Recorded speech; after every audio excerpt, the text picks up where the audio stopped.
पाप ताप दैन्य जाय उठा उठे, पाप ताप दैन्य जाय उठा उठे, झालिया भेटे हरिदासाचे. आईसे बळ नाही अनेकाचे अंगी, तप तीर्थ जगे दानव्रत. चरणीचे रजवंदी शूळपाणी, चरणीचे रजवंदी शूळपाणी, नाचती कीर्तनी त्यांचे माथा. भवतरावया उत्तम हे नाव, भवतरावया उत्तम हे नाव, भिजो नेदी पाव हात काही. आईसे बळ नाही अनेकाचे अंगी, तपतीर्थ जगे दानव्रत. तुका मने मान झाले समाधान, तुका मने मान झाले समाधान, देखिल्या चरण वैष्णवांचे. आईसे बळ नाही अनेकाचे अंगी, तपतीर्थ जगे दानव्रत.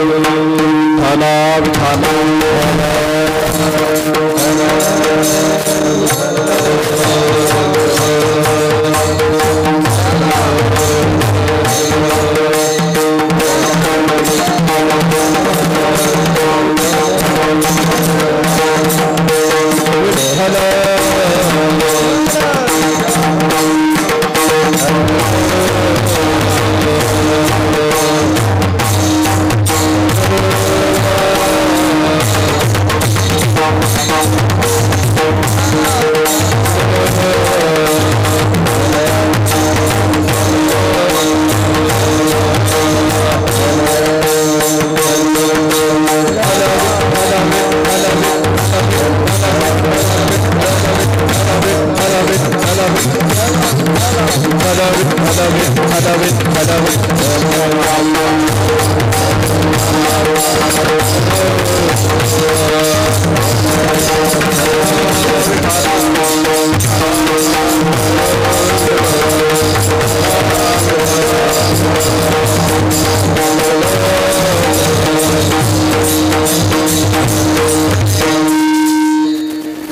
प्रथम नमन करू गणनाथा. उमा शंकराच्या सुता चरणावरी ठेवणी माथा, साष्टांगी आता दंडवत. दुसरी नमो सारजात, जी चतुराननाची आत्मजा वाक सिद्धी पाविजे सहजा, तिच्या चरण ऊर्जा दंडवत. आता वंदू देव ब्राह्मण, ज्यांचे निपुण्य पावन, प्रसन्न होनी श्रुते जन, त्या माझे नमन दंडवत. आता वंदू साधू सज्जन, रात्रंदिवस हरिते ध्यान, विठ्ठल नाम उच्चारिती जन, त्या माझे नमन दंडवत. आता वंदू रंगभूमिका, कीर्तनी उभे होती लोका, टाळ मृदंग श्रुती देखा, त्या माझे नमन दंडवत. ऐसे नमन करोनी सकळा, हरी कथा बोले बोबडा बोला, ज्ञान म्हणून आपल्या बाळा चालवी सकळा नाम. जोडोनिया कर चरणी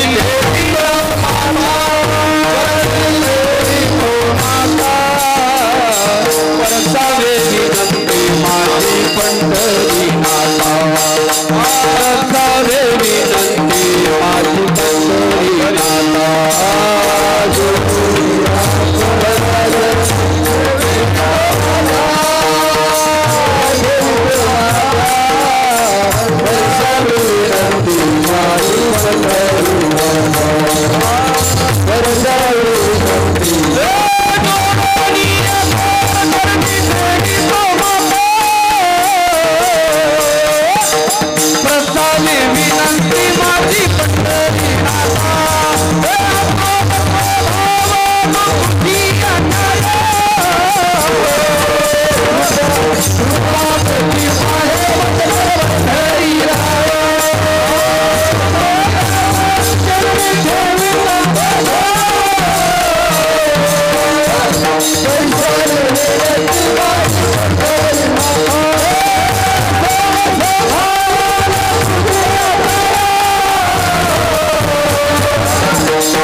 परमेश्वरा करुणा करा दयाळा, तुमचा अनुग्रह लाधलो पावन झालो चराचरी.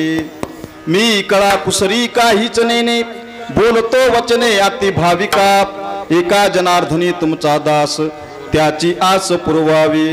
समचरण सरोजम सांद्रणे लाभुदाम, जगननीत पाणी मंडनम मंडनानम. तरुण तुळसीमाला कंजरम कंजनेत्रम, सदै धवलहासं विठ्ठलं चिंतयामि. नमो सद्गुरु तुकया ज्ञानदीपा, नमो सद्गुरु सजिदानंद रूपा. नमो सद्गुरु भक्त कल्याण मूर्ती, नमो सद्गुरु भास्करा पूर्ण कीर्ती. मस्तक हे पायावरी या वारकरी संतांचा, वारकरी संतांचा या वारकरी संतांचा.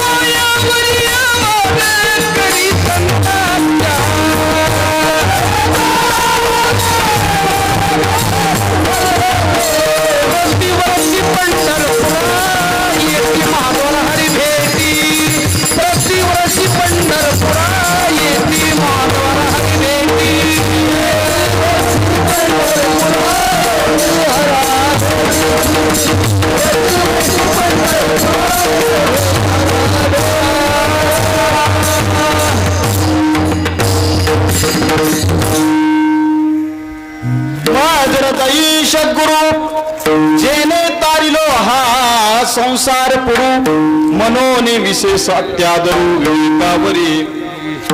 जयांचे केलिया स्मरण, होय सकळ विद्यांचे अधिकरण. तेची बंधू श्री चरण श्री गुरूंचे, ते नमस्कारोनी आता. प्रस्तुत प्राप्त स्थळी प्राप्त प्रसंगी कीर्तन रूपी सेवेसाठी घेतलेला अभंग. देहूचे सुप्रसिद्ध साधू चिन्मय स्वरूप वैराग्य संपन्न संत श्रेष्ठ पंचम वेद निर्माते श्री संत तुकाराम महाराज यांचा 5 चरणाचा उत्कृष्ट असा अभंग, संतांचं वर्णन करणारा अभंग आजच्या सेवेसाठी निवडला. विठ्ठला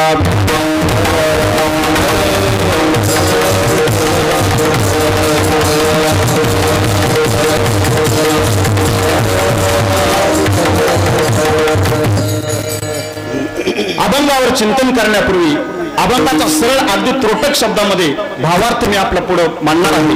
त्यानंतर 1 मिनिटाचा परिहार आणि त्यानंतर उर्वरित अर्थात 1 तास 5 मिनिट आपल्याकडे शिल्लक आहेत. त्या संकल्पित वेळेत सेवा निश्चितपणे आटोपण्याचा मी प्रयत्न करणार आहे. अभंग खूप सुंदर आहे. अभंग 5 चरणाचा आहे, तरी पण संकल्पित वेळेतच या अभंगावर चिंतन करण्याचा आपण निश्चित प्रयत्न करणार आहोत. त्यामुळे घड्याळकडे आपण बघण्याची गरज नाही, कारण घड्याळकडे माझं लक्ष आहे. विठाला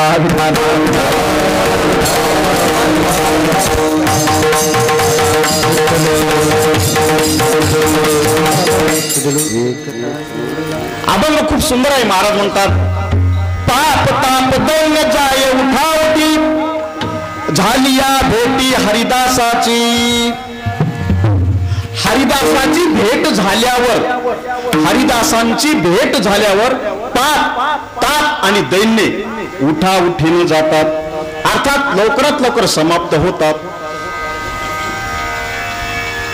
मग या व्यतिरिक्त महाराज म्हणतात, या व्यतिरिक्त आईसे बळ नाही अनेकांचे अंगे, तप तीर्थ जगे दानव्रत. संतांच्या व्यतिरिक्त किंवा हरिदासांच्या व्यतिरिक्त पाप ताप आणि दैन्य ही घालवण्याची क्षमता, ताकद, ॲबिलिटी कोणामध्ये सुद्धा नाही. आणि म्हणून संत हेच पाप ताप दैन्य आपलं दूर करू शकतात. आता नेमकं कोणतं पाप आहे, नेमकं कोणता ताप आहे आणि नेमकं कोणतं दैन्य आहे, त्यावर आपण संकल्पित वेळेत चिंतन करणार आहोत. परंतु ही घालण्याची ताकद फक्त हरिदासांमध्ये आहे असं महाराज म्हणतात. या व्यतिरिक्त कोणामध्येही ताकद नाही. आणि म्हणून अशी ताकद असल्यामुळं, असं सामर्थ्य असल्यामुळं, असं अलौकिक महिमा असल्यामुळं महाराज म्हणतात, चरणीचे राजवंदी शूळपाणी, चरणीचे राजवंदी शूळपाणी, नाचती कीर्तनी त्यांचे माथा. प्रत्यक्ष भगवान शंकर अशा हरिदासांच्या चरणाची रज आपल्या माथ्यावर लावतात. एवढा त्यांचा महिमा आहे, एवढा संतांचा महिमा आहे आणि एवढी हरिदासांची ताकद आहे. प्रत्यक्ष भगवान शंकर ज्यांच्या चरणाची रज आपल्या माथ्याला लावतात, कारण त्यांच्या हृदयामध्ये जी ताकद आहे ती बाकीच्या कशामध्ये नाही. पण अशा प्रकारचे हे संत, या संतांना नावेची उपमा दिलेली आहे.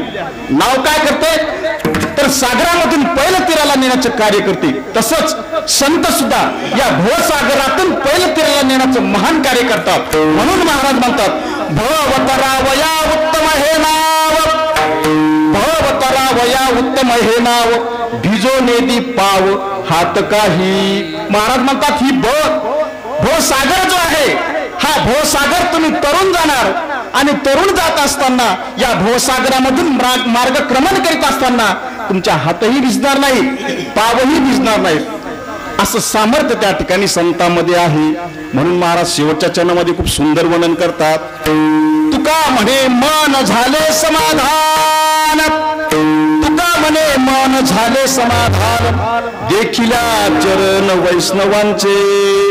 अशा वैष्णवांचे चरण आणि पाहिल्यानंतर, अशा चरणांचं दर्शन झाल्यानंतर माझं मन समाधान होतं. आणि म्हणून अशा प्रकारचा ताकद, अशा प्रकारचा महिमा बापू कोणामध्येही नसल्यामुळं आईसे बळ नाही अनेकांचे अंगी, तपतीर्थ जगे दानव्रत. तपामध्ये सुद्धा ताकद आहे, तीर्थामध्ये सुद्धा ताकद आहे, दानामध्ये सुद्धा ताकद आहे. पण तिन्ही जर एकत्र केले तरी ते संतांची बरोबरी करू शकत नाहीत. म्हणून म्हणतात महाराज ही ताकद फक्त संतांच्या चरणावर आहे. ती छोटासा परिहार देणारे, कारण अगदी अल्प वेळ आपल्याकडे शिल्लक आहे. आपल्याला संकल्पित वेळा संपवायची आहे हे निश्चित. या कार्यक्रमाची रूपरेषा, कार्यक्रमाचे स्वरूप आता जवळपास सर्वांना ज्ञात आहे. आणि असा अभूतपूर्व कार्यक्रम आणि या अभूतपूर्व कार्यक्रमाचा कदाचित तुम्ही युनिक शब्द ऐकताल. युनिक शब्द असा आहे की कार्यक्रमाचा आजचा हा 18वा दिवस आहे. 18वा आलेली सेवा ही 18व्या दिवसाची आहे. आपण जास्तीत जास्त 7व्या दिवसाची सेवा ऐकतो, जास्तीत जास्त 8व्या दिवसाची सेवा ऐकतो, परंतु 18व्या दिवसाची सेवा करण्याचा योग मला आलेला आहे. हा युनिक प्रसंग आहे. विठाला विठाला.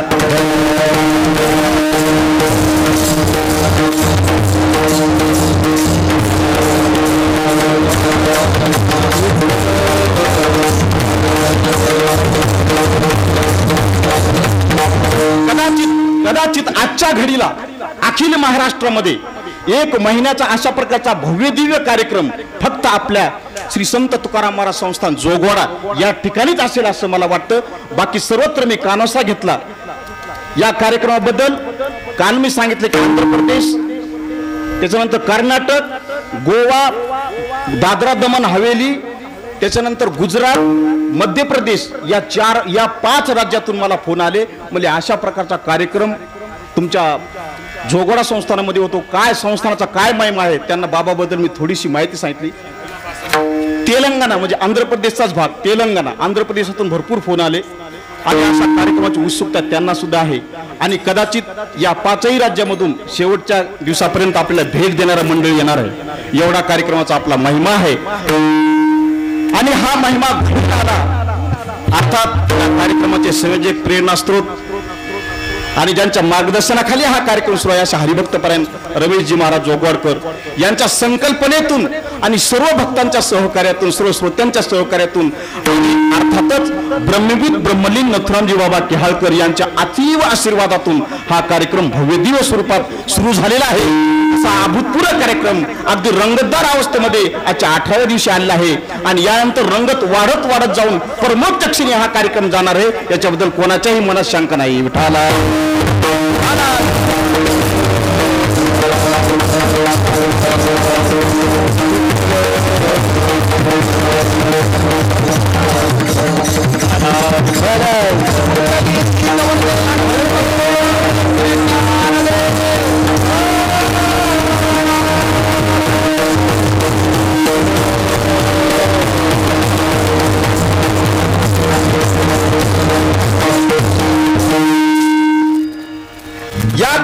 नावाबद्दल बाबा तर निशब्द झाले, निशब्द, शब्द नाही. ज्या ज्या ठिकाणी शब्द टाकला अगदी भरभरून त्यांनी त्या ठिकाणी मदत केली. म्हणून कोणा एकच नाव घेणं या ठिकाणी योग्य होणार नाही. एवढ्या जणांनी एवढ्या अंतकरणातून त्या ठिकाणी या ठिकाणी मदत केली आहे की त्यांचे खरोखरच बाबा अंतर्मुख झाले, एकदम भावना वियोग झाले की काय बाबांचा महिमा आहे आणि काय या कार्यक्रमात आपण एवढी बाबांनी सुद्धा किंवा आम्ही सुद्धा संकल्पना केली नव्हती एवढा भव्य कार्यक्रम होईल. काय बाबांचा आशीर्वाद आणि या बाबांच्या आशीर्वादावर आणि सर्वांच्या सहकार्यावर त्या ठिकाणी हा कार्यक्रम सुरू आहे. गेले मला सांगा तुम्ही 18 दिवस, मी कालच उदाहरण सांगितलं की आजकाल मोठमोठे लग्न होतात, परंतु लग्नामध्ये अन्नदान करायचे कोणी अन्नदान करायला तयार आहे, परंतु वाढायला माणसं नाहीत. वाढायला ते मुद्दाम आणावं लागते माणसं रोजानं, ते सर्व स्वच्छता वगैरे करायला. 18 दिवसापासून आमची तरुण मंडळी अगदी सकाळपासून ते संध्याकाळपर्यंत 11 वाजेपर्यंत सगळी तरुण मंडळी आणि सर्वच त्या ठिकाणी अगदी मनापासून सहकार्य करीत आहेत. पाहायचं स्वच्छता आहे. आता 1,500-2 हजार लोक जेवले, परंतु अगदी स्वच्छता या ठिकाणी दिसून येते. केवढं सहकार्य त्या ठिकाणी, कुठूनही प्रेरणा येते. संतांच्या भूमीतच त्या ठिकाणी होऊ शकतं. विठाल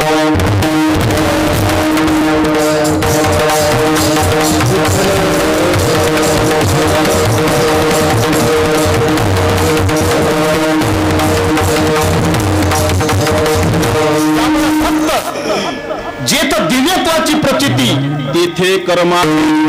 ज्यांनी ज्यांनी या ठिकाणी सहकार्य केलेले, ज्यांनी सहकार्य केलेले आहे, फक्त त्यांच्या पुढे नतमस्तक होणं एवढाच पर्याय आपल्या पुढे शिल्लक आहे. कारण त्यांचे वर्णन करण्यासाठी आपल्याकडे पुरेसे शब्द नाहीत. विठाला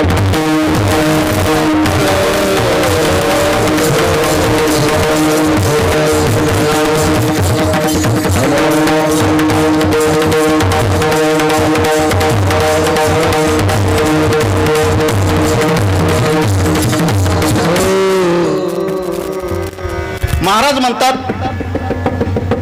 जीवनामध्ये विचार फार महत्वाचा आहे. जगद्गुरु संत श्रेष्ठ तुकाराम महाराज एका ठिकाणी उदाहरण देतात. विचारा वाचून समाधान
नपविजे समाधान. फक्त एका सेकंदाचा विचार, शकुदादा, फक्त एका सेकंदाचा विचार माणसाला कुठे नेईल सांगता येत नाही. म्हणून एका सेकंदाचा विचार. आता या ठिकाणी आपण बसलो, परंतु सर्वजण याच बाबतीत विचार करीत असतील असं नाही. परंतु चांगला जर विचार केला तर तो एका सेकंदाचा विचार आपल्याला काय प्राप्ती करून देईल सांगता येत नाही. आणि एका सेकंदाचा वाईट विचार काय आपल्या पुढे मांडून ठेवील तेही सांगता येत नाही. म्हणून विचार त्या ठिकाणी फार महत्वाचा आहे आणि विचार करण्याची हीच वेळ आहे, कारण विचार या ठिकाणी करता येतो. म्हणून सर्वांनी चांगला विचार त्या ठिकाणी करावा. सध्याच्या काळामध्ये ज्ञानवान भरपूर लोक आहेत, भरपूर वाचन त्यांनी केलेलं आहे, परंतु त्यांच्या ज्ञानाचा उपयोग वेगळ्या दिशेने करून जीवनाची इति कर्तव्य तिथे सागू शकत नाहीत. त्याचा विचार हा त्या ठिकाणी अनमोल असा विचार आहे. एक साधासा दृष्टांत मला सांगतो मी विचाराचं किती महत्व आहे. विचार अत्यंत त्या ठिकाणी महत्वाचा आहे. एका सेकंदात विचार बदलला. माझ्या जीवनामधलं मी सांगतो, फक्त एका दिवशी ब्रह्मीभूत ब्रह्मलीन नथुरामजी बाबा केळकर आणि बाबांची माझी भेट झाली. हरिभक्त परायण रमेश महाराजांच्या कीर्तनाला एकदा मी गेलो. ते कीर्तन ऐकलं आणि ते कीर्तन ऐकल्यानंतर माझ्या जीवनामध्ये संपूर्ण बदल झाला. दादांनी सर्व पाहिलेले माझी सर्व परिचित मंडळी या ठिकाणी उभा आहे. 2010च्या पूर्वीचा मी पांचाळ गुरुजी आणि 2010च्या नंतरचा मी पांचाळ गुरुजी आमूलाग्र त्या ठिकाणी बदलले. माझं सांगण्याचं मोठेपणा मी सांगत नाही, परंतु विचारामध्ये किती ताकद आहे त्याच्यामुळं आणि विचारामध्ये ताकद असल्यामुळं हे जी तरुण पिढी आहे त्यांनी विचार ऐकण्यासाठी कुठं जावं हा महत्वाचा विचार मांडण्यासाठी मी माझं उदाहरण दिलेलं. एक कुंभार होता. कुंभारानं माती घेतली आणि माती घेतल्यानंतर त्यानं असं ठरवलं की याच्यापासून चिलमी तयार करायच्या. चिलीम माहिती आहे ना सर्वांना? चिलीम माहित असेल. असता सध्या चिलीम जास्त दिसत नाही, परंतु चिलीम फार प्रसिद्ध होती पहिली. आणि शेगावचे संत गजानन बाबा यांच्याजवळ ते त्या ठिकाणी चिलीम असते. ती चिलीम सर्वांना चिलीम माहिती आहे. चिलीम करण्यासाठी त्यानं माती आणली. माती चांगली रांधलेली आहे आणि त्या मातीपासून चिलीम करायची. परंतु काय झालं, नेमकं चिलीम करायची सुरुवात आणि त्या कुंभाराच्या मनात विचार वेगळा आला आणि विचार वेगळा आल्यानंतर त्यानं चिलीम करण्याचं थांबवलं आणि त्याच्यापासून एक सुंदर घट बनवला. घट अर्थात साध्या भाषेमध्ये मडकं, गाडगं, इंग्रजीमध्ये अर्धन पॉट. घट बनवला आणि घट बनवल्यानंतर घट तयार झाला आणि घट तयार झाल्यानंतर तो एका गृहिणीच्या घरी गेला आणि त्या गृहिणीनं उन्हाळ्याचे दिवस असल्यामुळं त्याच्यामध्ये थंड पाणी ठेवलेलं आहे. ते थंड पाणी तयार झाले. रखरखत ऊन मे महिन्याचं आणि रखरखत्या उन्हामध्ये त्या गाडग्यामध्ये थंड पाणी तयार झालेले. त्या गाडग्याच्या मनात विचार आले आणि हा गोष्टीतलं गाडगं बोलू लागलं त्या कुंभाराला. गोष्टीतलं गाडगं बोलतंय का नाही? गोष्टीतलं गाडगं बोलतंय. नेमकं कुंभार तिथं आल्यानंतर त्या गाडग्याने विचारलं, म्हणजे कुंभार बाबा तुमचे अनंत उपकार माझ्यावर आहेत, अनंत उपकार माझ्यावर आहेत. कुंभार म्हणला, माझे काय उपकार आहेत? माझे काहीच उपकार नाहीत. म्हणजे नाही, तुमचे खूप उपकार माझ्यावर आहेत. कसे उपकार आहेत? अहो तुम्ही जर चिलीम बनवली असती, माझ्यापासून चिलीम बनवली असती तर लोकांनी काय केलं असतं, त्याच्यामध्ये तंबाखू घातली असती आणि स्वतःच्या हाताने त्याला काडी लावली असती, त्याच्यातून धुपण आपल्या पोटामध्ये छातीमध्ये घेतलं असतं.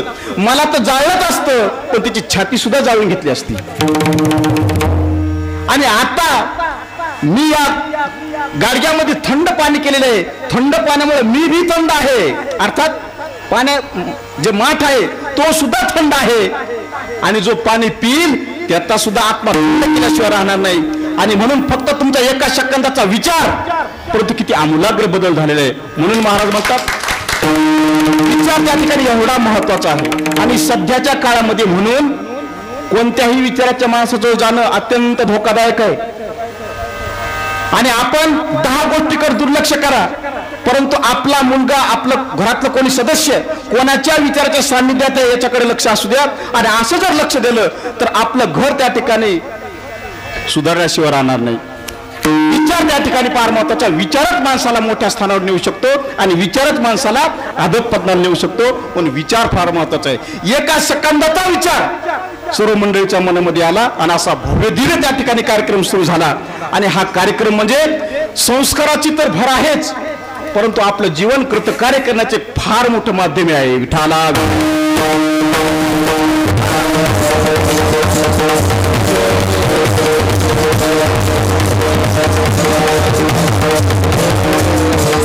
म्हणून प्रत्येक माणूस, प्रत्येक जीव त्या ठिकाणी स्वतःला सुख मिळावं यासाठी प्रयत्न करीत आहे.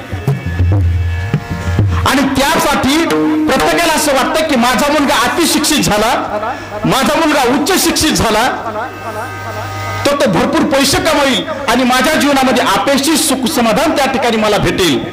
परंतु संतांचा एक विचार आपल्याला सांगतो, ज्ञान संपन्न होणं कायद्याची काळाची गरज आहे. ज्ञान संपन्न होणं काळाची जरी गरज असली तरी अध्यात्माची अत्यंत त्या ठिकाणी आवश्यकता आहे सध्याच्या काळामध्ये. विठाला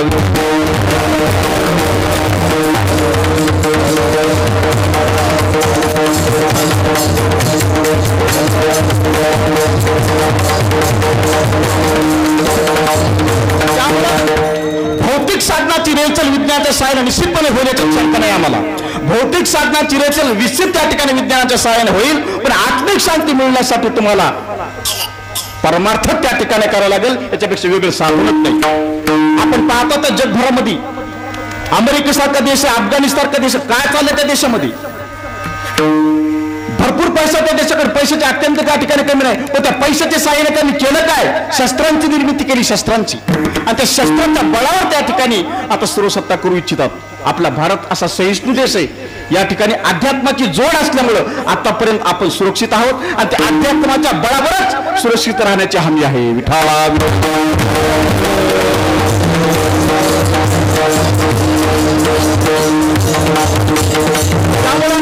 आम्ही सांगत असतो, आमचं सांगण्याचं कर्तव्यच येते की तुमच्या मुलाला अति उच्च शिक्षा तुम्ही देण्याचा प्रयत्न करा. त्याला भारतामध्येच काय, त्याला ऑक्सफर्ड युनिव्हर्सिटी अमेरिकेला पाठवा, इंग्लंडला पाठवा, त्याचबरोबर आपले भारतीय संस्कार देण्याचे मात्र अजिबात विसरू देऊ नका.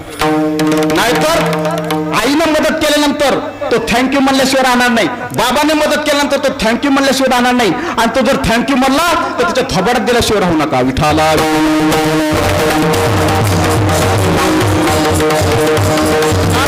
थँक्यू म्हणण्याची आमची संस्कृती नाही, थँक्यू म्हणण्याची संस्कृती निव्वळ औपचारिक शब्द आहे, निव्वळ औपचारिक शब्द, काही तथ्य नाही त्याला. आमच्या इकडे आईनं जर मुलाला मदत केली, वडिलांना जर मुलाला मदत केली, कोणत्या ज्येष्ठ नागरिकाने मुलाला मदत केली तर पाया पडण्याची आमची संस्कृती आहे, थँक्यू म्हणण्याची नाही. त्याच्यामुळे ही संस्कृती आपल्याला विकसित करायची, आणि ही पाया पडण्याची संस्कृती आपणच त्या ठिकाणी विकसित करू शकतो, आणि हे इथं सांगू शकतो. बाकीच्या माध्यमावर, बाकीच्या स्टेजवर ही सांगण्याची त्या ठिकाणी अजिबात म्हणजे पद सोयच नाही, आणि सांगितलं तरी तिथं प्रभाव पडणार नाही. विठाला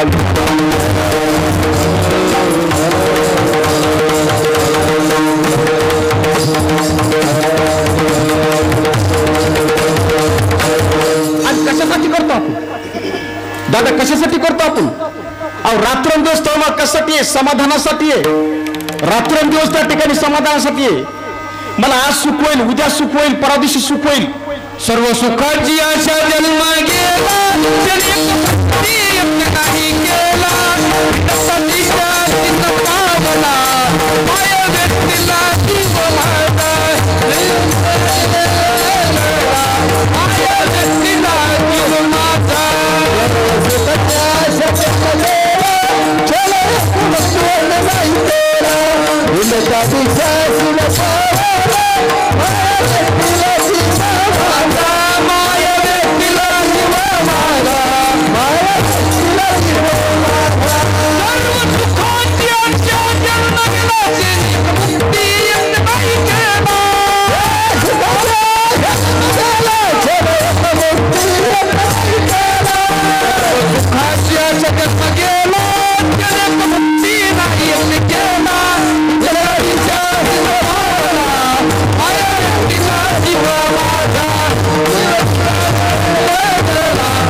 सर्व सुखाची आशा जन्म गेला, क्षण एक मुक्ती यत्न नाही केला, हिंदता दिशा शिन पावला, माया व्यक्तीला जीव माझा.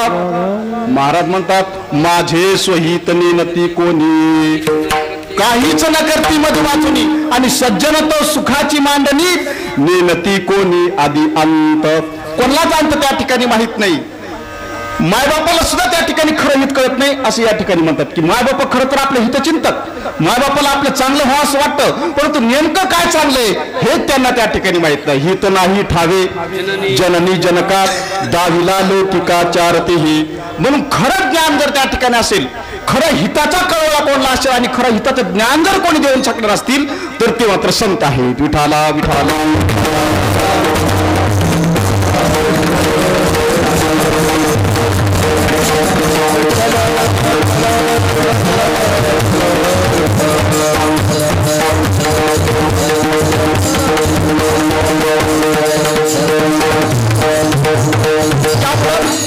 खरं पाहता आपल्या या अध्यात्माच्या दृष्टिकोनातून सर्वच गोष्टीचं ज्ञान दादा पाटील आपल्या ग्रंथामध्ये सगळ्या प्रकारचं ज्ञान आहे, सगळ्या प्रकारचं तुम्हाला काय पाहिजे ते सगळं या ठिकाणी आहे. जे जया पाहिजे ते आहे रे, संत सज्जनी मांडली दुकाने, जे जया पाहिजे ते आहे रे, मुक्ती फुकाच साठी कोण तयाकडे पाहे रे. महाराज म्हणतात तुम्हाला वैराग्य पाहिजे गाथा वाचा, तुम्हाला ज्ञान पाहिजे ज्ञानेश्वरी वाचा, तुम्हाला जीवनाचा अर्थ जाणून घ्यायचा भागवत वाचा. अनेक प्रकारचे त्या ठिकाणी ग्रंथ आहेत आणि तुम्हाला नुकसान करून घ्यायचं त्याच्यासाठी सुद्धा ग्रंथ उपलब्ध आहे. तुम्हाला जीवनात काही साध्य करायचं नाही त्याच्यासाठी सुद्धा ग्रंथ आहे आणि त्याच्यासाठी काम सुद्धा सांगितलेलं आहे की नाही. विक्रम महाराज किती वेळ लागते?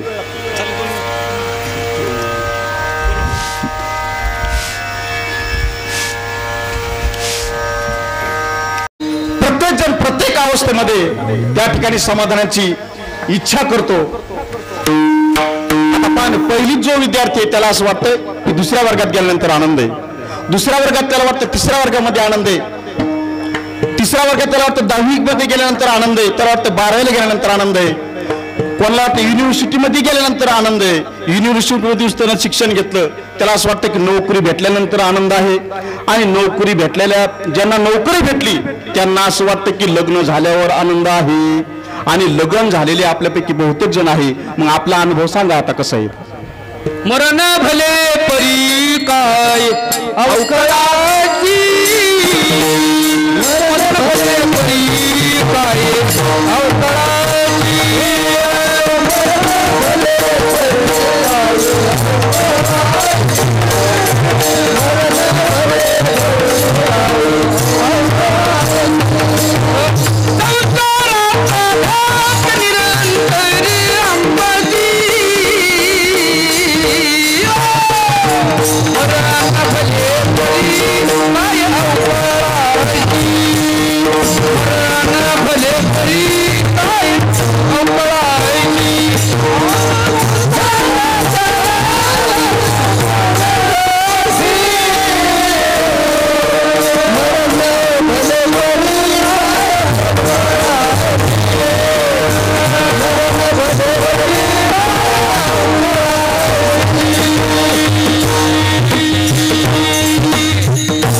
संसाराचा धाक निरंतर आम्हासी, मरण भले परी काय अवकाळा.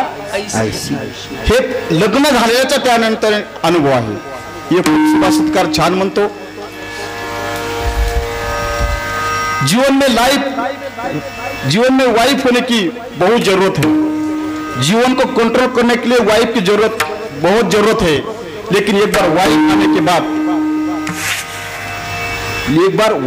बाद वो आप लोगों को ही कंट्रोल कर सकती है. विठाना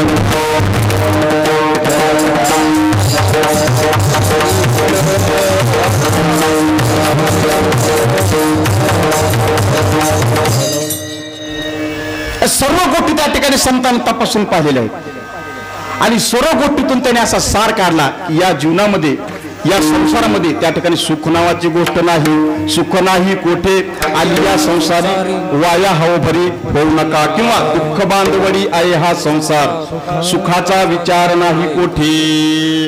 सुख आणि समाधान त्या ठिकाणी या संसारामध्ये. महाराज म्हणतात सुखाची मृत्यूलोकी सुखाची कहाणी ऐकी जेल कवनाची श्रवणी, कैची सुख मित्रा अंतुरणी इंगळाचे. महाराज संसारामध्ये आणि सुखाची अपेक्षा अत्यंत त्या ठिकाणी चुकीची आहे. म्हणून संसारामध्ये जर आपल्याला सुखाची अनुभव घ्यायचा असेल तर त्या ठिकाणी संसारामध्ये संस्काराची त्या ठिकाणी नितांत गरज आहे.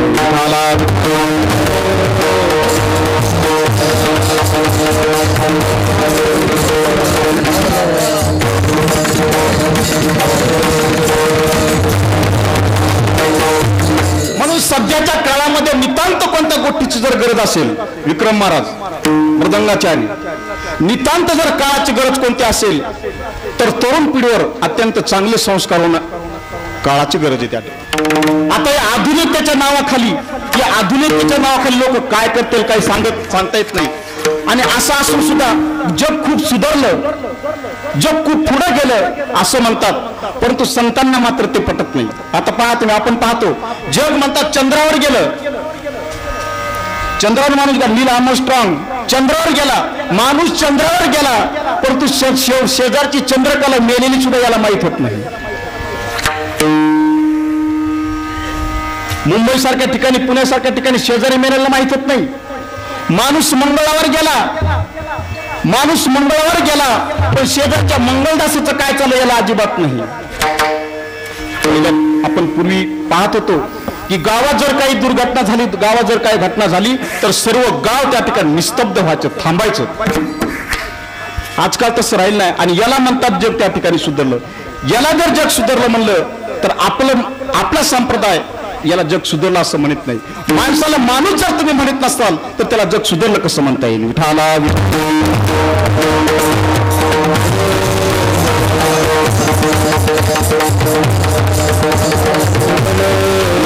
नावाखाली, आधुनिकतेच्या नावाखाली आणि आता तर पद्धतच निघाली. दोन चार पुस्तकं शिकलं की ते देवत नाही म्हणतो. महाराज उदंड शहाणे झाले तर्कवंत, परी नव्याची अंत विठोबाचा. उदंडाक्षरा करो तर भरोवरी, परी नव्याची थोरी विठोबाची. महाराज म्हणतात कितीही शहाणे होत्या, त्यांना विठोबाचा अंत लागलेला नाही. आज जर लागला असता तर तोंड बांधून घरात कोंडून घ्यायची गरज नसती पडली. विठोबाचा अंत जर लागला असता तर तोंड बांधून घरात बाहेर निघायची सुद्धा ताकद नव्हती कोणाची. कशामुळं? एवढं विज्ञान उंच गेलं, इतकं वर गेलं, एवढी प्रगती झाली तरी पण तुम्हाला त्याच्यावर काही करता नाही आलं, वेळच द्यावा लागला. म्हणून शेवटी कितीही जरी ज्ञान माणूस संपादन केलं तरी अंतिम निर्णय हा आपलाच त्या ठिकाणी ईश्वराचाच राहणार. हे अंतिम सत्य आहे. विठाला विठाला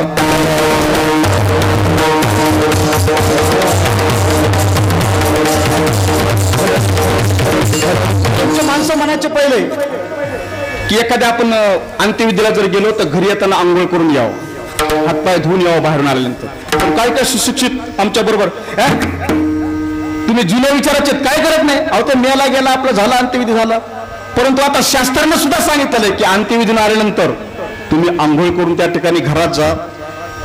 अनेक त्या ठिकाणी काय शकते विषाणू, जीवाणू जे काही किंवा असोच वातावरण आहे त्याचा प्रभाव माणसावर होतो.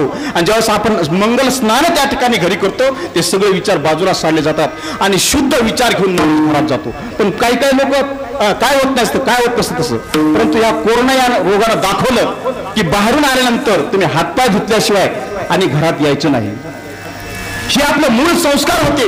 परंतु कोणत्याही गोष्टीला सुधारण्याच्या नावाखाली टीका केली जाते. आपल्या भारतात पहा, कोणताही काही सण, काही उत्सव असला की त्याला अंधश्रद्धेच्या नावाखाली आणि त्याला दुर्लक्षित केलं जातं. परंतु विज्ञानानं या जी काळानं अनेक वेळा अनेक प्रसंग त्या ठिकाणी दाखवून दिलेला आहे की भारतीय संस्कृती ही जगामध्ये नंबर 1 आहे. अमेरिका श्रीमंत देश असेल, अरबस्तान जे काही देश आहेत, अरब देश आहेत, ते पैशाने श्रीमंत असतील, परंतु संस्काराने श्रीमंत असणारा एकमेव देश या जगामध्ये आहे आणि तो म्हणजे आपला भारत देश आहे. आणि म्हणून आपला भारत देश हा आतापर्यंत जो सुसंस्कृत आहे या वारकरी संप्रदायाच्या आणि संतांच्या विचाराच्या सहकार्यामुळे विठाला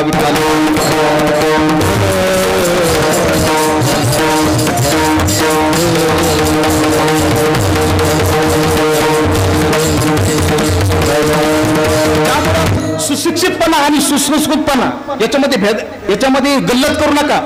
सुशिक्षितपणा आणि सुसंस्कृतपणा या फार दोन्ही त्या ठिकाणी महत्वाच्या गोष्टी आहेत.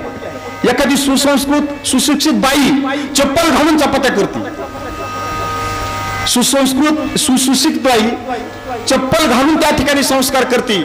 परंतु आपली जी बाई सुसंस्कारित बाई आहे ती कधी त्या ठिकाणी तसं करणार नाही. चप्पल घालून स्वयंपाकच करणार नाही, पण चप्पल घालून अजिबात स्वयंपाक करणार नाही. एखादी सुशिक्षित बाई चप्पल घालून त्या ठिकाणी जेवायला बसल, चप्पल घालून टेबलवर जेवायला बसल, परंतु आपली सुसंस्कारित जी महिला आहे, जी सुसंस्कारित जी बाई आहे ती ताट पाटावर ठेवून त्याच्यावर पाणी फिरून आणि देवाचं नाव घेऊनच जेवणाला सुरुवात करेल की ही आपली संस्कृती आहे.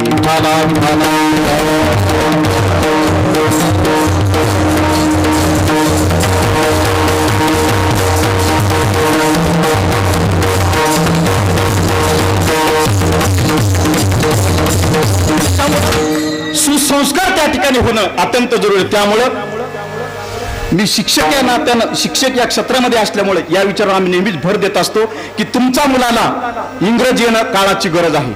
मी स्वतः इंग्रजी शिक्षक आहे.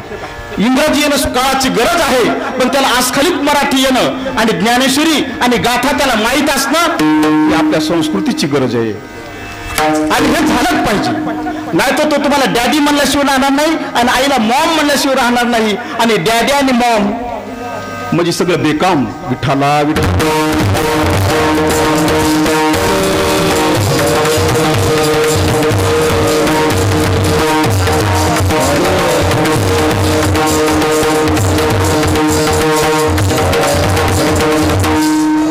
म्हणून स्वामी विवेकानंद एका ठिकाणी व्यक्त करतात. दादा स्वामी विवेकानंद एका ठिकाणी व्यक्त करतात. म्हणले स्वामीजी, एक माणूस गेला, दादा पाटील, एक माणूस स्वामीजीकडे गेला. म्हणला स्वामीजी, अहो काय बोलता तुम्ही, 21 शतक लागलं आणि तुम्ही मात्र हिंदू धर्म आणि हिंदू धर्माचे तत्व सांगता. आपण 21 शतकात आहोत आता.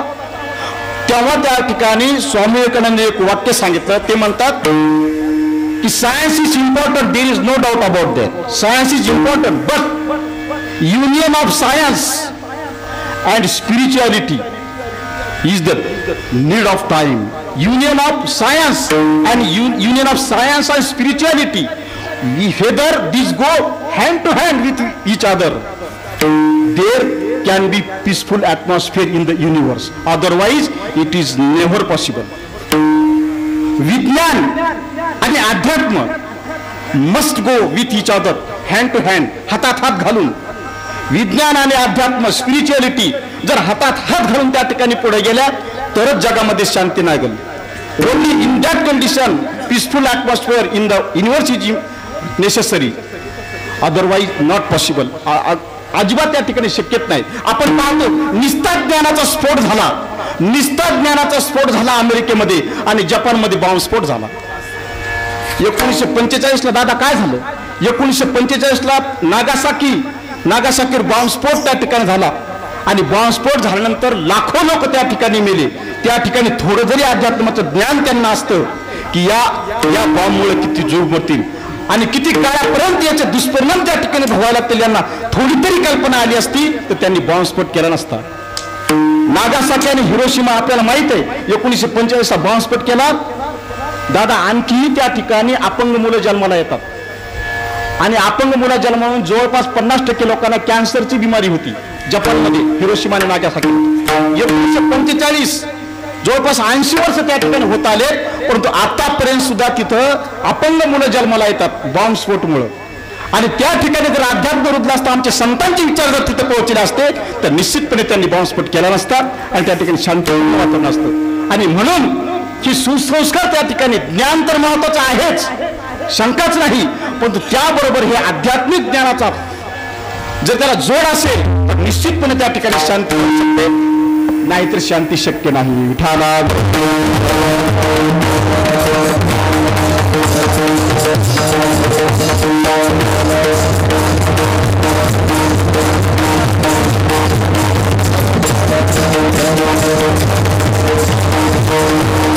आणि आपण या निश्चित त्या ठिकाणी विचारायचे आहोत, आपण या निश्चित त्या ठिकाणी की आजची जी आपली काही परिस्थिती आहे की नाही, आपली जी काही परिस्थिती आहे, someone will be in distress, someone will be happy. ज्या काही परिस्थितीमध्ये आपण काही जणांना दुःख असेल तर काही जणांना सुख असेल, आपण या ठिकाणी निश्चित या विचाराचे आहोत. आणि संतांनी आपल्याला सांगितलं की आजच्या या कंडिशनला कारणीभूत जर कोणी असेल तर ते आपण मागं केलेलं पाप आणि पुण्य, आपण मागं केलेलं पाप आणि पुण्य. काही जण म्हणतात की महाराज तुम्ही इतकं भजन कीर्तन करतात पण तुम्हाला राहायला घर नाही. अहो महाराज तुम्ही इतके दिवसापासून कीर्तन करतात पण तुम्ही किरायाच्याच गाडीत जातात. अहो महाराज तुम्ही इतके दिवस, हे बरोबर नाही. आजची जी काही परिस्थिती आहे ती मागच्या परिस्थितीनुसार अवलंबून आहे. जे काही पाप, जे काही पुण्य, पाप पुण्य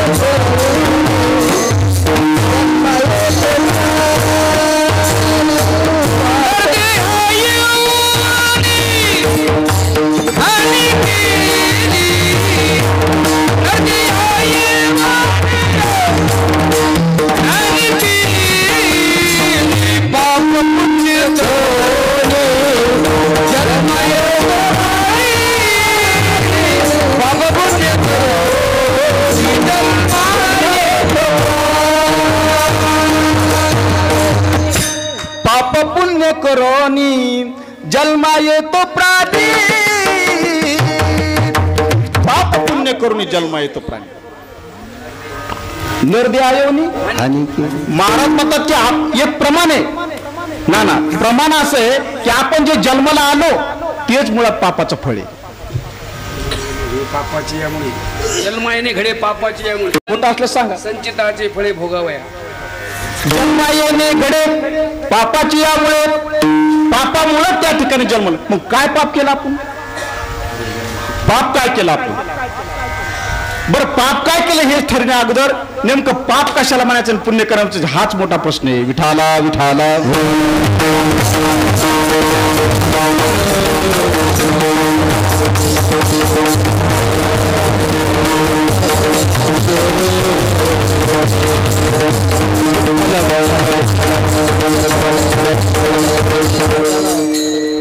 पाप असेल, ताप असेल किंवा दैन्य असेल,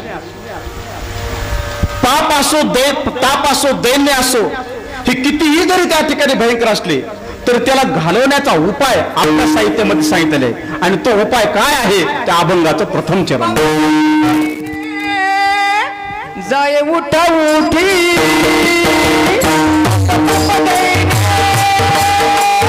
जाय उठा उठी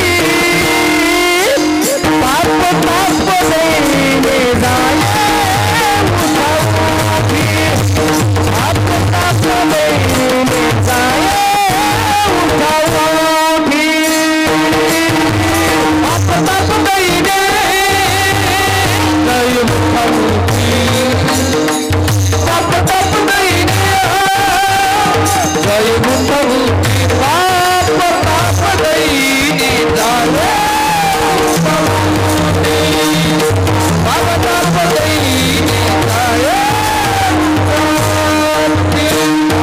उठी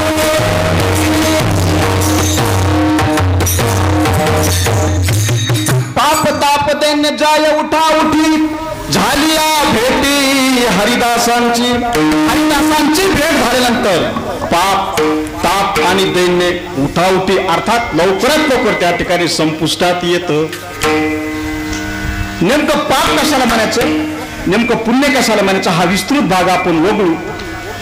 परंतु नेमकं पाप बाबांनी जे सांगितले पापाचं उदाहरण ते आपल्या पुढे मांडतो मी की नेमकं पाप कशाला म्हणायचं.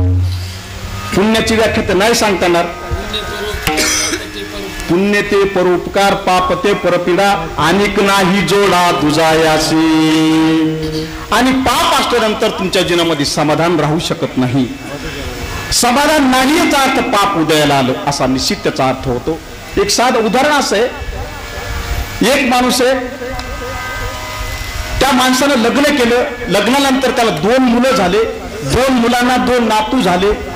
सगळं त्या ठिकाणी व्यवस्थित आहे, सगळं व्यवस्थित आहे आणि त्याला सगळं कुटुंबामध्ये खूप समाधान आहे. एवढ्या आनंदामध्ये असताना मुलं मोठी झाली आणि मुलं मोठी झाल्यानंतर कुटुंब वाढलं आणि एवढ्या कुटुंबामध्ये राहणारा माणूस, घरच्या प्रत्येक निर्णयामध्ये हिरिरीनं भाग घेणारा किंवा याच्या संमतीशिवाय कोणताच निर्णय न होणार अशा प्रकारची परिस्थिती.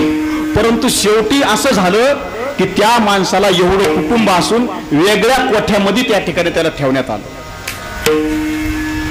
2 मुलं आहेत, दातू आहेत, पंतू आहेत, सगळ्या गोष्टी त्या ठिकाणी भरपूर आहेत, परंतु त्या माणसाला मात्र वेगळ्या कोठ्यामध्ये त्या ठिकाणी आणि ठेवलेलं आहे.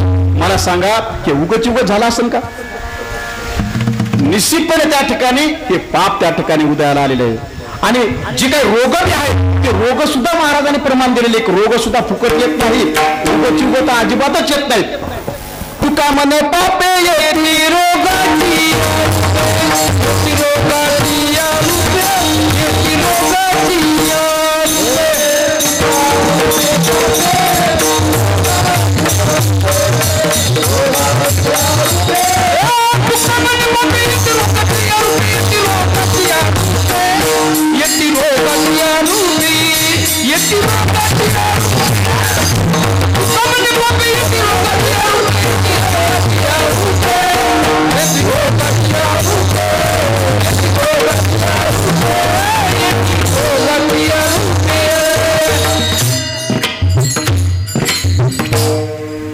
तुका म्हणे पापे येते रोगाची रूपे. रोगत नाही ना, पाप कोणत्या रूपाने त्या ठिकाणी येईल, तुम्हाला समाधान नाही भेटलं याचा अर्थ कुठंतरी त्या ठिकाणी पाप घ्यावे.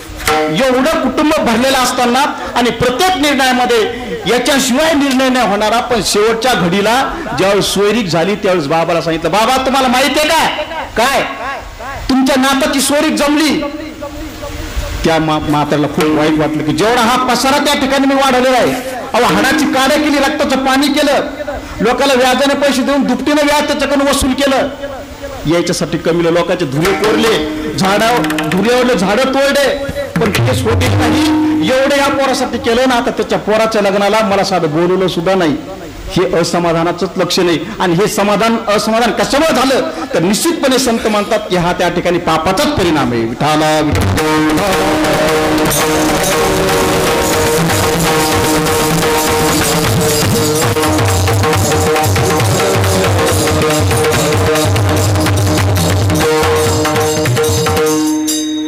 दुसऱ्याचं उदाहरण मी सांगत नाही, पण ना सत्य उदाहरण ह्या गादीतून असत्य गोष्टी सांगायच्या नाहीत. आमचे एक पाहुणे, त्यांचं आडनाव पांचाळच आहे, आणि पाहुण्याला 1,20,000 पगार होती ना. मागच्या वर्षी रिटायर झाले. मग यावर्षी मी त्यांना फोन केला, म्हणलं कसं काय बरं आहे का? ते म्हणले बरं आहे. त्यांना पेन्शन भेटतं 80,000, परंतु त्यांनी अजून सुद्धा ट्युशन सुरू केले. ट्युशन सुरू केलं, म्हणलं 1,20,000 रुपये. म्हणलं 1,20,000 तुम्हाला पगार होता, आता पेन्शन सुद्धा तुम्हाला भरपूर भेटते आणि तरी सुद्धा तुम्ही ट्युशन घेतात. म्हणजे काय करा, मग करावंच लागतं म्हणले पोरासाठी. पोराला काय तुम्ही काय अमेरिकेला पाठवताय काय? अमेरिकेला घरी घ्यायचं काय तुम्हाला? मी त्याला स्पष्ट सगळं सांगितलं, तुम्हाला जे रात्र सकाळी 7 वाजता उठून दुकानात जावं लागतं ट्युशन घ्यायला, 3-4 बॅच घेतात. मला हे दुसरं काय नाही, पैसे कमण्याचं नाही, हे तुमचं पाप आडवं आले, मला त्याच्यामुळे तुम्हाला पुन्हा काम करावं. रिटायर झाल्यावर ट्युशन घ्यायचं म्हणजे काय? रिटायर झाल्यानंतर आयचं इकडे यायचं का पुन्हा ट्युशन सुरू करायचं? हे कशामुळे झालं? हे पापामुळे झालं. विठाला विठाला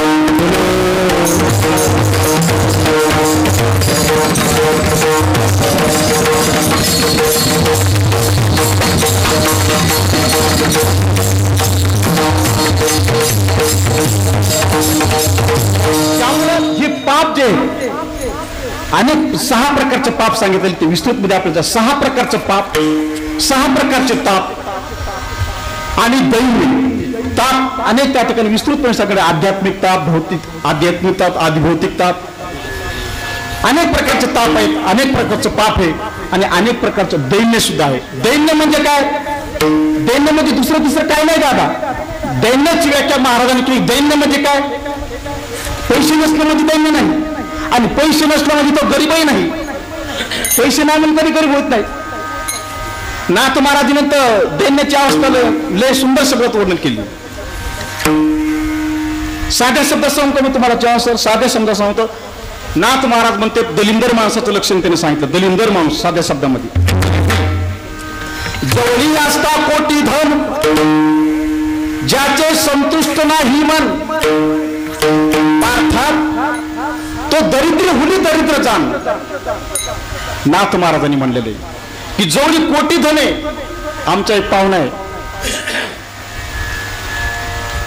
खूप त्या ठिकाणी भरपूर पैसा त्या ठिकाणी त्याच्याकडे 9-10 परभणीला किती प्लॉट आहे त्याला माहित नाही, शेती 30-35 चक्कर आहे.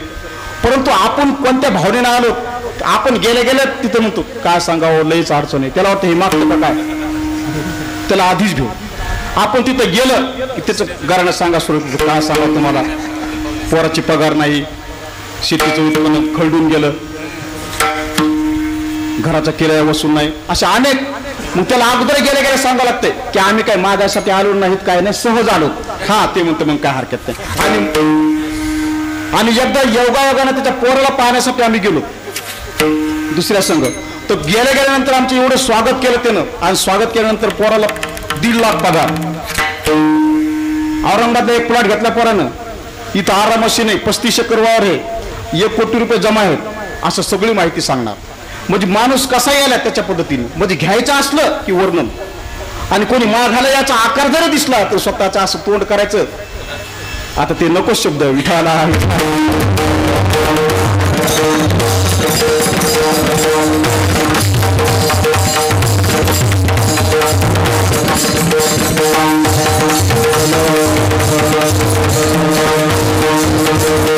सांगायचं की हे उगा आमंत्रण आपण बोलणं हे पापाचं लक्षण आहे. हा गौरी फोडल्यासारखं, गौऱ्या फुटल्या तोंडावर अशा प्रकारचा चेहरा करून बसायचं. आणि सोयी केला आल्यावर मग आमचा इथं फॉर्म आहे, तिथं फॉर्म आहे, इतकं पगार कोराला आहे, इतकं आहे, इथं प्लॉट आहे, तिथं दाखवायचे असेल की गाडीत बसून आपल्याला दाखविणार. आणि काय इंटरेस्ट आहे आपल्याला बघायचा. आणि दुसरी गोष्ट म्हणजे ते स्वतः अनाभी उपयोग करून घेतो का नाही माहित नाही, अजिबात नाही. धन मिळविले कोटी संगे कोटी संगे कोटी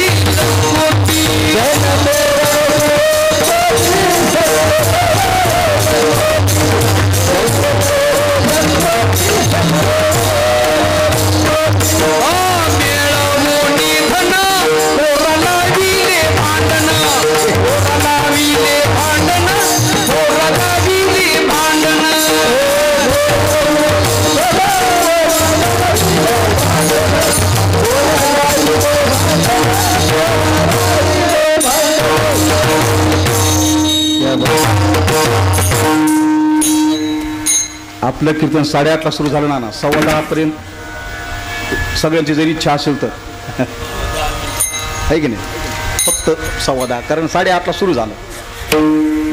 आणि अगदी थोडक्यात भांडण आणि संगे नवे रे लंगोटी सुधारण सांगितलं. आपलं कीर्तन हे सगळ्यांच्या सहकार्याने चाललेलं कीर्तन आहे, सगळ्यांच्या सहकार्याने चाललेलं कीर्तन आहे. आणि आपण पाप या विषयावरच बोलतो, कारण पुढे ते घेणं शक्य नाही, आपल्याला घ्यायचं नाही. पुढच्या कीर्तनात बघू आपण. पाप ताप दैन्य जाय उठावटी झाली या भेंडी हरिदासाची. हे पापाचं त्या ठिकाणी सांगितलं की पाप नेमकं कशाला म्हणतात, आणि हे पाप आडवा आल्यामुळं त्या ठिकाणी आपल्याला त्रास होतो. विठाला विठाला विठाला.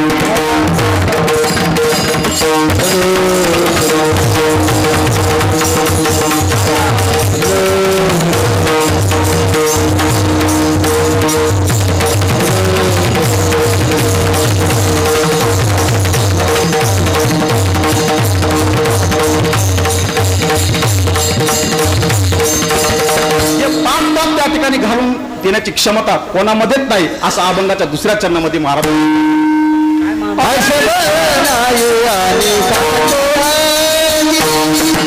I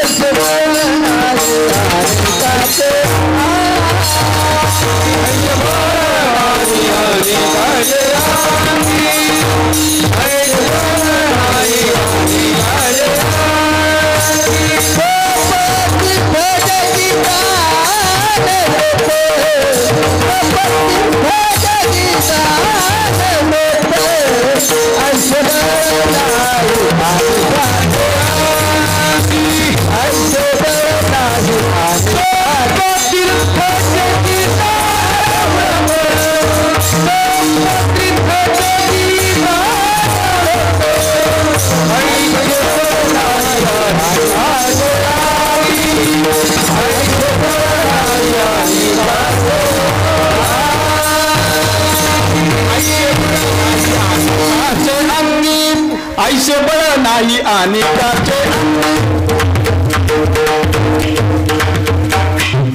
वेळ नसल्यामुळे. पापाचं एक उदाहरण सांगतो ना मी. पाप नेमकं कशामुळं. आता मला सांगा, आजच्या परिस्थितीमध्ये खूप तरुण मुलं आहेत, परंतु तरुण मुलं असून सुद्धा आणि सगळं चांगली व्यवस्थित असताना सुद्धा तरुण मुलं आज लग्नासाठी किती मुलं म्हणजे तयार आहेत आज, परंतु त्यांना मुली भेटत नाहीत. कशाचं उदाहरण आहे मला सांगा. आमच्या लहानपणी ऐकण्यात आहे की एका मुलं म्हणायचे मी 40 मुली बघितल्या, मी 25 मुली बघितल्या आणि मग त्यांनी पसंत करून लग्न केलं. आज असा म्हणायला चान्सच नाही. आणि आणखी 5 वर्षानंतर त्यांना माझा अंदाज आहे, आणखी 5 वर्षानंतर तर अशी कंडिशन येणार आहे की मुलाला मुलगी बघायला चान्सच राहणार नाही. मुलीच जातील पोरला 100%. मुलगी कार मध्ये बसून जाणार मुलाच्या घरी. मुलगा असा मुली बसणार अशी सोफ्यावर असं लोडाला टेकन देऊन मुलगी बसणार, तिच्या आई वडीला बाजूला बसणार पटेल, आणि मुलगा पाण्याचा गिलास घेऊन येणार, टेक दिस ग्लास. मग ती मुलगी प्रश्न विचारणार व्हॉट इज युअर नेम आणि व्हॉट इज युअर क्वालिफिकेशन. अगदी 5 वर्षानंतर ही वेळ निश्चित येणार आहे. आणि मग हे उत्तर देणार की बाबा BA झालो मी, 15 एकर वावर आहे. मग 15 एकर वावर आहे म्हणजे मला का खुरपे घ्यावं लागतो काय. नाही नोकरीसाठी प्रयत्न सुरू आहे, नाही तर कंपनी तर आहेच. मग ती मुलगी म्हणणार काय हरकत नाही, आम्ही तुम्हाला उद्या फोन करून सांगू की तुम्ही पसंत आहेत का नाही म्हणून. हे उदाहरण कशाचं आहे. अहो पापाचंच आहे ना. आपल्या काळामध्ये त्या काळामध्ये आता मोठ्या म्हणून सांगत नाही, पण मला 15-16 सोयरी काय होते 1990. आताच्या काळात नोकरी लागलेले मुलं आहेत, पण त्याला सोयरी काय आलेला ऐकण्यात नाही. म्हणजे माझा कुठं सगळ्याच उदाहरण सांगलं होतं म्हणतात माझं सगळ्याच त्यावेळची परिस्थिती सांगायला 15-16 पर्यंत आजची परिस्थिती अशी आहे की आज बाबांना अनुभव आहे आणि आम्हाला सुद्धा अनुभव आहे की म्हणतात महाराज तुम्ही लय फिरतात गावोगाव. म्हणजे हो, आपला पिंट्याचं यावर्षी करावं म्हणलो लग्न, एखादं असलं तर पहा. आणि प्रत्येकाला आश्वासन होतं काय हरकत नाही बाबा, असली तर तुम्हाला नक्की सांगू. अजून काय सांगितलं मला आठवत नाही तर काय सांगा. आणि सगळ्या गोष्टी चांगल्या आहेत. ही कशामुळे झालं. अहो पापाचं लक्ष नाही ना. महाराज असं हे पाप आणि ताप आणि दैन्य महाराज म्हणतात ह्या सगळ्या गोष्टी जर घालायच्या असेल तर संतांची मदत घेतल्याशिवाय पर्याय नाही. कारण असं बळ अनेकाच्या अंगामध्ये नाही. विठोबा रखुमाई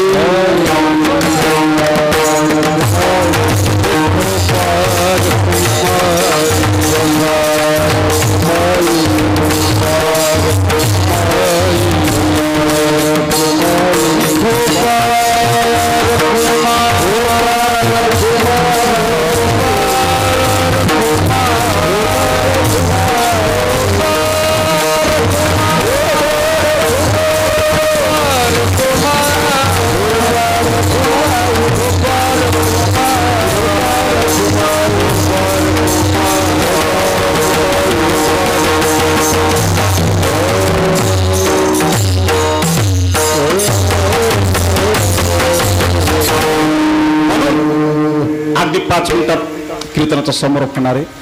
आपली माफी मागून 5 मिनिटं मागून घेता येत. अगदी 5 मिनिटात महाराज म्हणतात त्या सुंदर त्या ठिकाणी निर्दय लाभलेला आहे, सुंदर निर्दय लाभलेला आहे. तरी सुद्धा काही काहीच्या तोंडावर गौऱ्या फुटलेल्या आहे आणि मला हे नाही ते नाही असे भीक मागायचा सतत त्या ठिकाणी प्रयत्न सुरू आहे.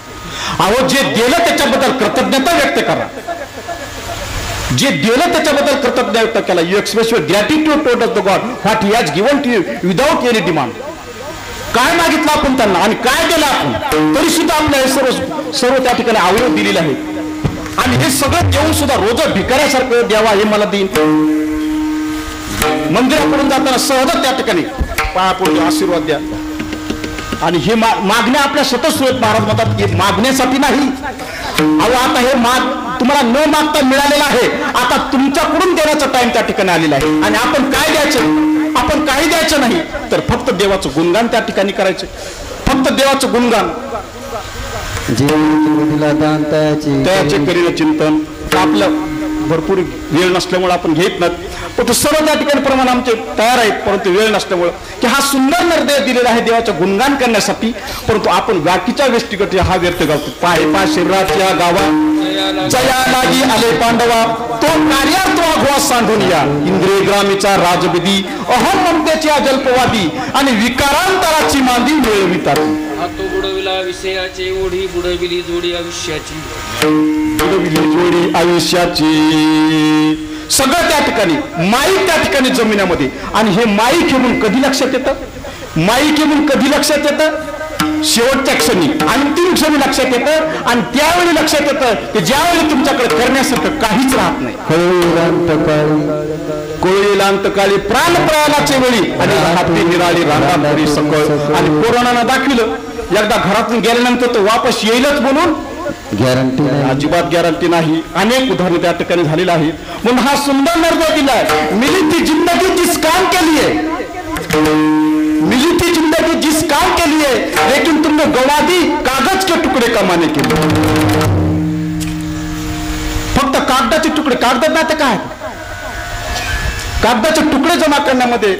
आणि आपण देवाचं नाव घेतो नाही असं बी नाही, पण कधी घेतो,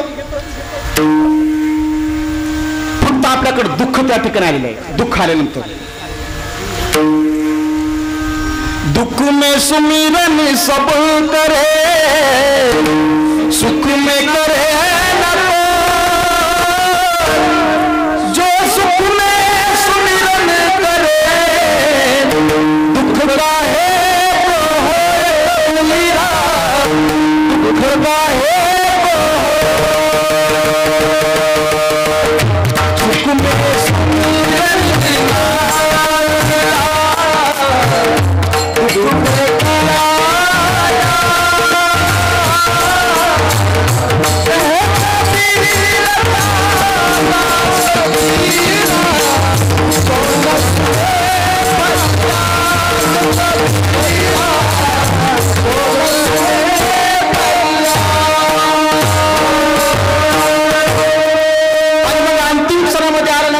सूर्याकडे पाहून.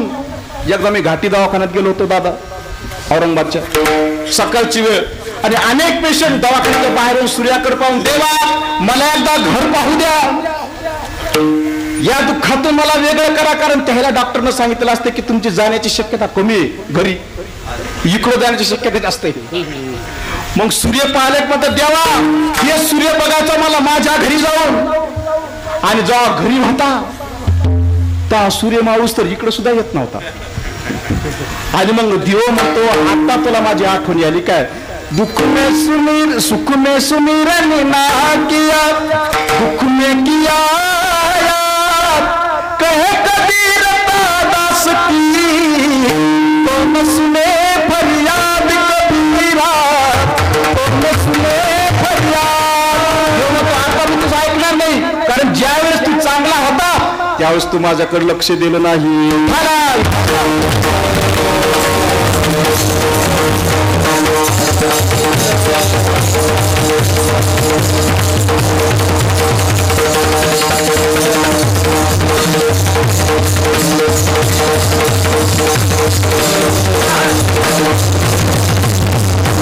शेवटची एकच विनंती आपण देवाकडे करायची. आपल्याला जर जीवनामध्ये सुख समाधान आणि प्राप्त करायचं असेल तर एक विनंती मात्र आपण देवाकडे करायची. कोणती विनंती करायची, देवा ऐके हे विना,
देवाय के हे विनंती मज नको रे हे मुक्ती तया इच्छा गती हे की या वैष्णवांचे घरी प्रेम सुख इच्छा करी.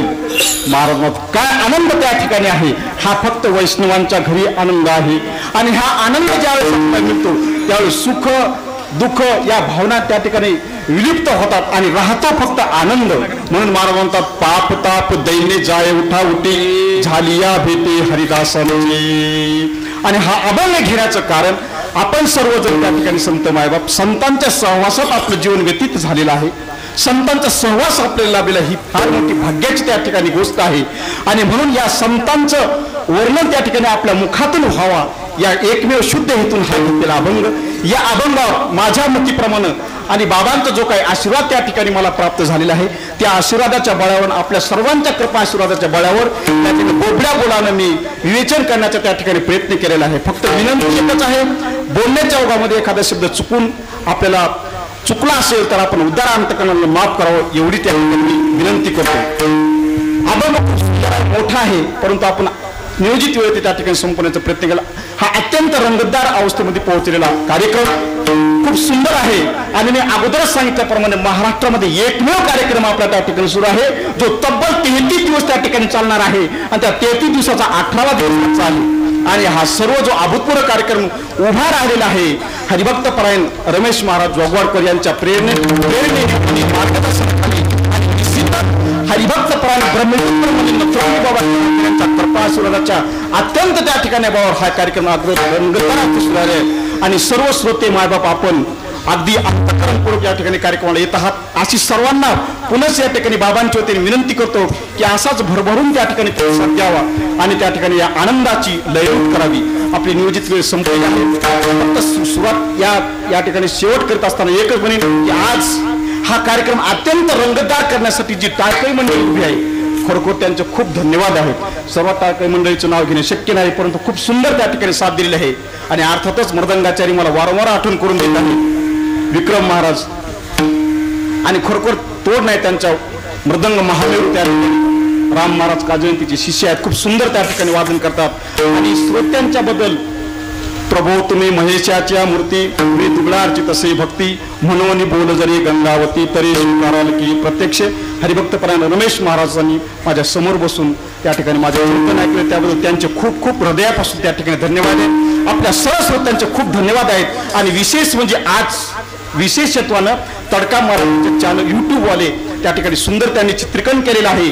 आणि हे जे कीर्तन आहे आपल्याला यूट्यूबवर आणि तडका मराठी या चॅनलवर सुद्धा पाहायला भेटेल.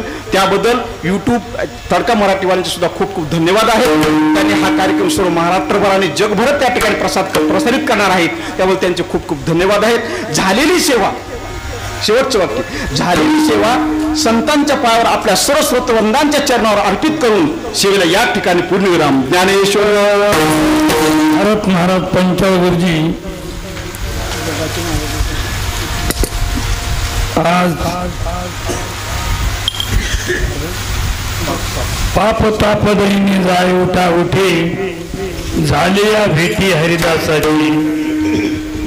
संताची जर भेट झाली तुकोबारा सांगले पाप ताप दैन्य ताबडतोब निघून जाते.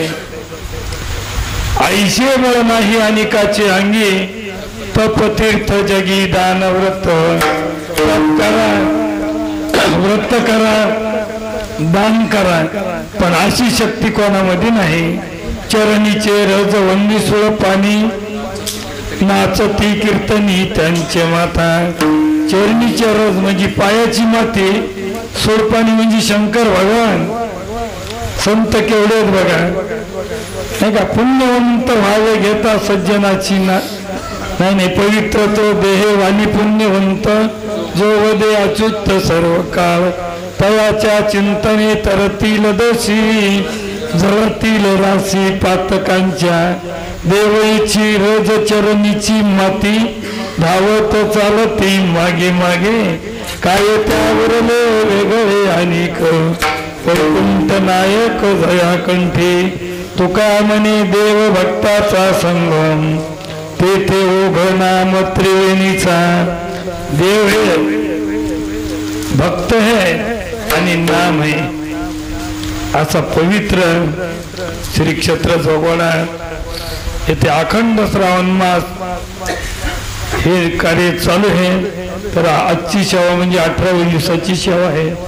श्री क्षेत्र भोशी ते श्री क्षेत्र जोगोणा पायी दिंडी महाराज सोहळा, श्री क्षेत्र चांदोद ते श्री क्षेत्र जोगोणा तिथून सनी पुन्हा दिंडी आलेली आहे.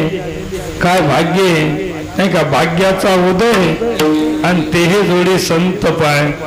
संत लहान नाहीत बरं काय. महाराजाचं संकोचित नसते संताचं. महाराजाचं एक गाव एक तालुका असं नाही. महाराजाच्या भाषेत सांगायचं ठरलं तर विश्वाची माझे घर अशी मती दयाची स्थिर आणि किंबहुना राचर आपण झाला.